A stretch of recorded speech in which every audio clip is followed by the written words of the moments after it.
ಕರ್ನಾಟಕ ಕಾರ್ಯನಿರತ ಪತ್ರಕರ್ತರ ಧ್ವನಿ ಸಂಘಟನೆಯ ಬೈಲಹೊಂಗಲ ತಾಲೂಕಾ ಕಾರ್ಯಾಲಯದಲ್ಲಿ ಇಂದು ವಿಶ್ವಗುರು ಬಸವೇಶ್ವರರ ಜಯಂತಿಯನ್ನು ಆಚರಿಸಲಾಯಿತು. ವಿಶ್ವಕ್ಕೆ ಸಮಾನತೆಯ ಸಂದೇಶ ಸಾರಿದ ಮಹಾಮಾನವತಾವಾದಿ ಬಸವಣ್ಣನವರ ಭಾವಚಿತ್ರಕ್ಕೆ ಪೂಜೆಯನ್ನು ಸಲ್ಲಿಸುವುದರ ಮೂಲಕ ಬಸವೇಶ್ವರರ ಜಯಂತಿಯನ್ನು ಆಚರಿಸಲಾಯಿತು. ಇದೇ ಸಂದರ್ಭದಲ್ಲಿ ಕಾರ್ಯಾಲಯದ 1 ವರ್ಷದ ವಾರ್ಷಿಕೋತ್ಸವವನ್ನು ಆಚರಿಸಿ ಮಾತನಾಡಿದ ಕರ್ನಾಟಕ ಕಾರ್ಯನಿರತ ಪತ್ರಕರ್ತರ ಧ್ವನಿ ಸಂಘಟನೆಯ ತಾಲೂಕಾ ಗೌರವಾಧ್ಯಕ್ಷರು ಹಾಗೂ ಉದ್ಯಮಿ ಉಮೇಶ್ ಹಿರೇಮಠ್, ಸಮಾಜದಲ್ಲಿನ ಅಂಕು-ಡೊಂಕು ತಿದ್ದಲು ಪತ್ರಕರ್ತರ ಪಾತ್ರ ದೊಡ್ಡದು. ಪತ್ರಕರ್ತ ಸಮಾಜದ ಕೈಗನ್ನಡಿಯಂತೆ ಕೆಲಸ ಮಾಡಬೇಕು ಎಂದು ತಿಳಿಸಿದರು.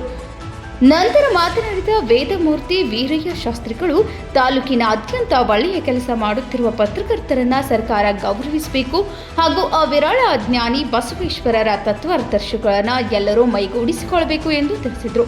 ಈ ಸಂದರ್ಭದಲ್ಲಿ ತಾಲೂಕಾಧ್ಯಕ್ಷರು ಈರನಗೌಡ ಶೀಲಾವಂತರ್, ಹಿರಿಯ ಪತ್ರಕರ್ತ ಮಹಾಂತೇಶ್ ರೇಷ್ಮಿ, ತಾಲೂಕಾ ಕಾರ್ಯಾಧ್ಯಕ್ಷ ಕುಮಾರ ಬೋರಕನವರ, ಸೋಮಲಿಂಗ ಭೋವಿ, ಮಂಜು ನರ್ಸನವರ್, ಬಸವರಾಜ್ ಲಕ್ಕನವರ್, ವಿನಾಯಕ ಪತ್ತಾರ್, ಶಿವಾನಂದ್ ಖಿಲೇದಾರ್, ಶಿವಾನಂದ್ ಸಂಭೂಜಿ, ಚೇತನ್ ಹಿರೇಮಠ್, ಮೈನು ನಧಾಫ್ ಹಾಗೂ ಸಂಘಟನೆಯ ಎಲ್ಲಾ ಪದಾಧಿಕಾರಿಗಳು ಹಾಜರಿದ್ದರು.